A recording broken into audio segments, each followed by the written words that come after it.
وَمَن يَعْمَلْ مِنَ الصَّالِحَاتِ وَهُوَ مُؤْمِنٌ، جس کسی نے نیک اعمال کیے، صالح عمل کیے، بڑی مزے کی بات ہے،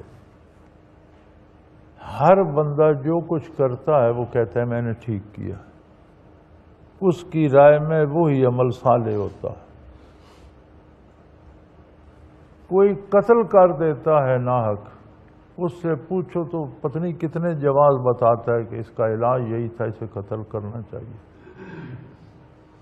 چور چوری کرتا ہے، ڈاکہ ڈالتا ہے ڈاکو، اس سے پوچھو تو کہتا ہے علاج یہی تھا، اس کے مطابق وہی صالح عمل ہے۔ تو یوں تو ہر بندہ اپنے اپنے جو چاہتا ہے اسے صالح سمجھ لیتا ہے، تو یہ صلاحیت کا فیصلہ کیا ہوگا؟ اللہ کریم نے طے کر دیا، ہر وہ عمل، ہر وہ طریقہ صالح ہے جس کی تعلیم میرے نبی نے فرمائی۔ عمل صالح ہونے کی شرط یہ ہے کہ وہ نبی علیہ الصلاۃ والسلام کے حکم کے مطابق ہو، اگر حضور کے حکم کے خلاف ہے تو غیر صالح۔ پھر اس آیہ کریمہ میں اللہ کریم نے ایک عجیب انداز اختیار فرمایا ہے، وَمَن يَعْمَلْ مِنَ الصَّالِحَاتِ وَهُوَ مُؤْمِنٌ، جو نیک اعمال کرے گا اور وہ ایمان والا بھی ہو۔ اکثر مقامات میں قرآن حکیم پر آپ دیکھیں گے الذین آمنوا وعملوا الصالحات، ایمان مقدم ہوتا ہے اعمال پر، کہ جس نے کسی نے جو ایمان لایا اور اس نے نیک کام کیے۔ یہاں بات دنیا اور آخرت کے معاملات کی چل رہی تھی، تو یہاں اعمال صالح کو ایمان پر پہلے ذکر کر دیا، مقدم کر دیا۔ اس سے مراد یہ ہے کہ ایمان لانا ایک بات ہے، اس کو باقی رکھنا یہ اعمال صالح پہ منحصر ہے۔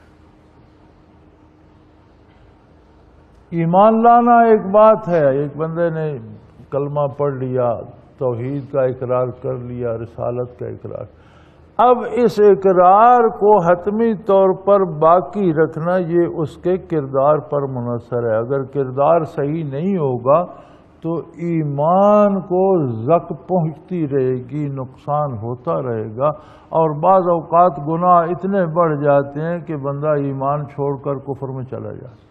پیدا مسلمانوں کے گھر ہوتا ہے، ہم اپنے ارد گرد دیکھیں تو ہمیں ہر ایک گھر میں، اکثر گھروں میں ہمیں دو دو تین تین چار چار عقیدے نظر آتے، سارے تو صحیح نہیں ہیں، صحیح تو ایک ہی ہوگا، صحیح عقیدہ ایک ہی ہوگا۔ اگر وہ ساری روئے زمین کے لوگوں کا عقیدہ صحیح ہو جائے تو عقیدہ ایک ہی ہوگا، دو صحیح نہیں ہوں گے۔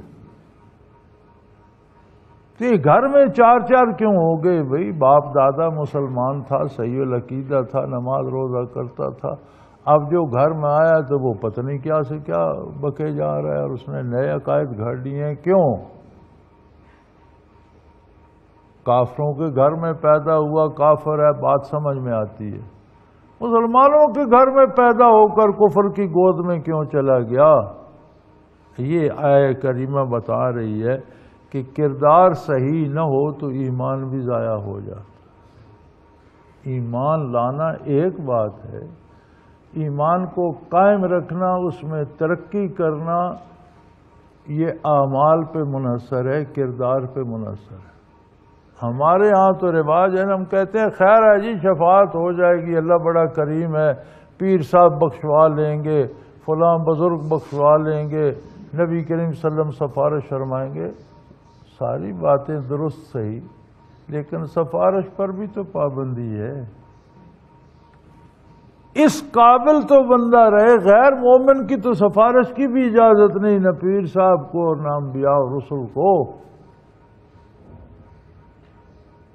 تو گویا سفارش کی اہلیت بھی ایمان ہے، اور ایمان کی بقا کردار پر ہے۔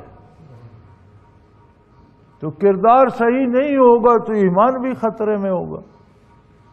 تو فرمایا من یعمل من الصالحات، جو نیک کام کرتے ہیں لوگ، وہ مومن، شرط یہ ہے کہ وہ مومن بھی ہو۔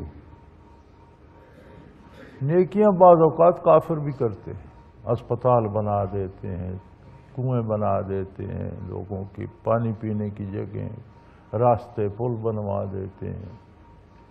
لیکن کافر چونکہ اللہ کو مانتا نہیں، آخرت پہ اس کا یقین نہیں، وہ نہ اللہ کی رضا کے لیے کام کرتا ہے نہ آخرت کے لیے کرتا ہے، کسی دنیاوی فائدے کے لیے کرتا ہے۔ اگر بھلائی کی اور ایمان نہیں ہے تو قیامت کو تو اس کا کوئی فائدہ نہیں گا، اس کا بدلہ اللہ اسے دنیا میں دے دیتا ہے۔